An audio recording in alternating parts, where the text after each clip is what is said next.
Yeah, good morning ladies and gentlemen, and welcome to today's episode of Lewis Presents. I'm Gary Lewis, and today's episode is entitled Life Extinct.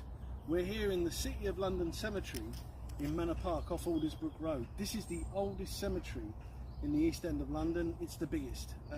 It spans 200 acres. They have two victims of Jack the Ripper here, Polly Nichols and Catherine Eddowes.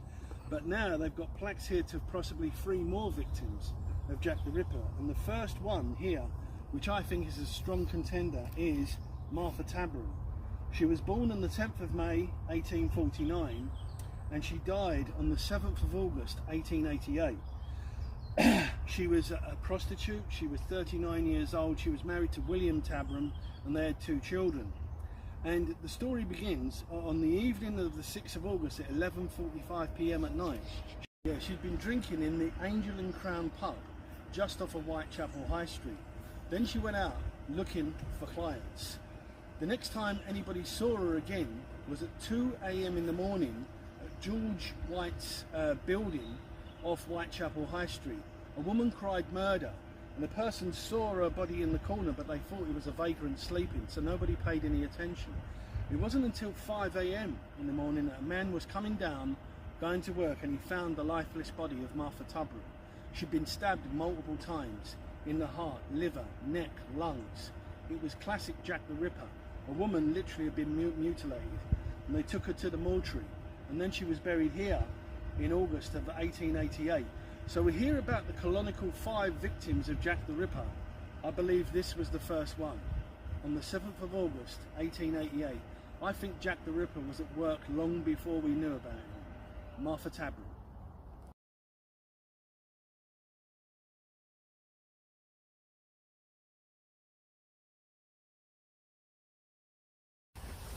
Yeah, so hi, we're at the 2 possible victims here of Jack the Ripper. We've got Emma Smith and Annie Millward.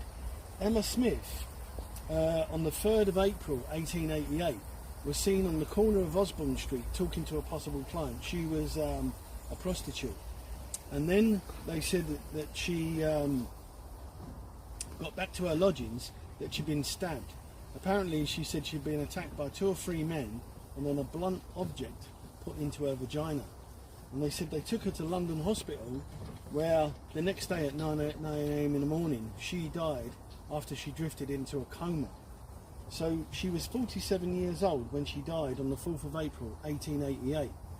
And they believe, this I believe, could have been Jack the Ripper at work long before we knew about him, because in Whitechapel that year in 1888 there were 11 murders of prostitutes in that area. Could this been an earlier killing by the infamous Jack the Ripper?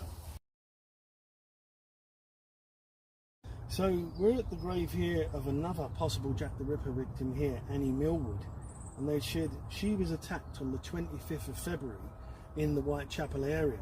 She got back to her lodgings.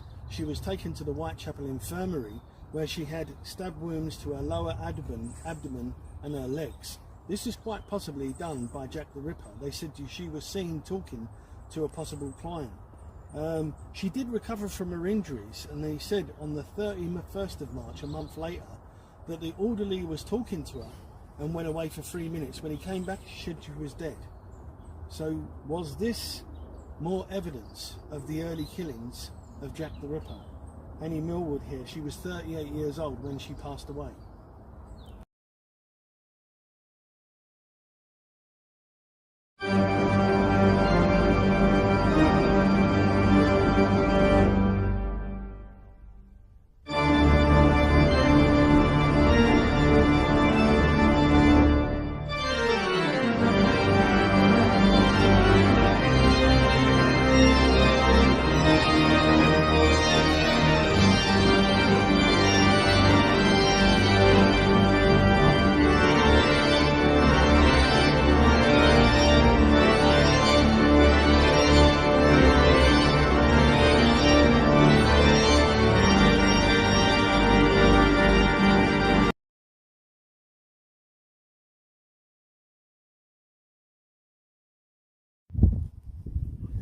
Okay, so we've now moved on to Manor Park Cemetery, and we're in a part of the cemetery that's been cleared of all graves except for one.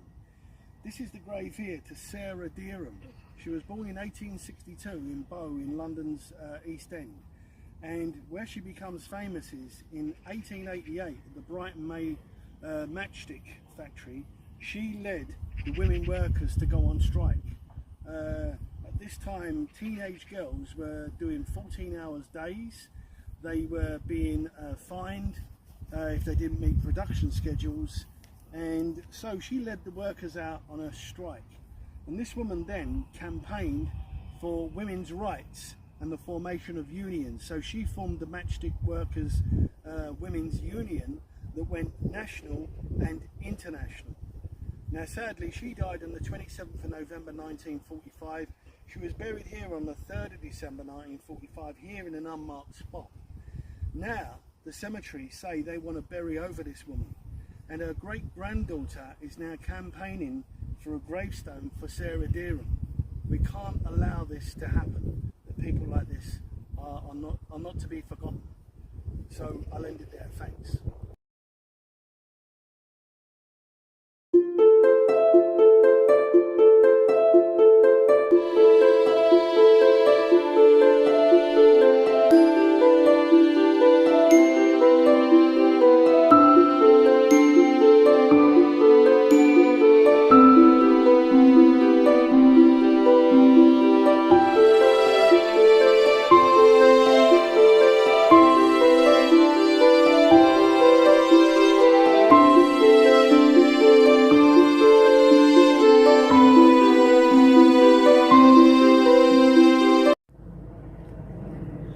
So we're at Manor Avenue here, plot 20, in the furthest part of Manor Park Cemetery, and we're here at the grave of the US Civil War veteran Francis Albemarle McDougall. He was born in 1840, September the 30th, 1840 in Oxford Street, Stepney, and by the time he's 21 he emigrates to New York looking for a better life with his father.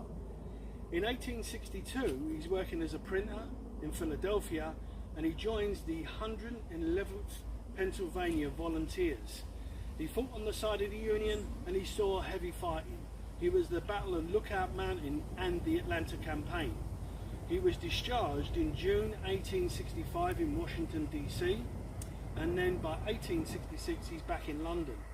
He died sadly on the July the 13th of 1907 in Southwark in the southeast end of London. And then he was buried here in Manor Park Cemetery, and he was buried here in an unmarked plot until last year when the US Civil War veterans honoured him with this famous plaque, and the United States Army and the British Army were here to honour him the 29th of April last year.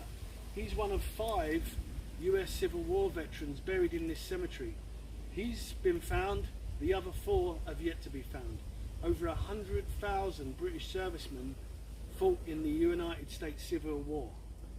So this is one of them, Francis Albemarle McDougall.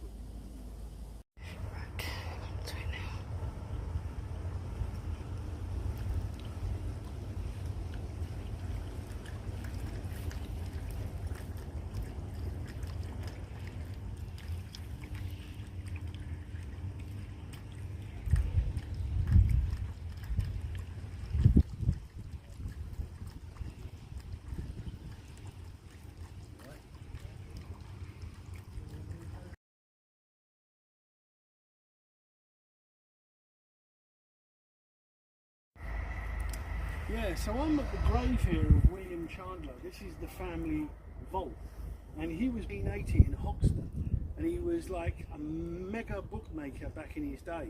He worked at White City Dog Stadium, and also he owned shares at Hackney Greyhound Stadium. He sold his shares in 1933, and with the money he got from that, he built and constructed and owned Walthamstow Dog Stadium. He knew that in 1934 economic depression was looming, so they brought in greyhound racing and speedway racing.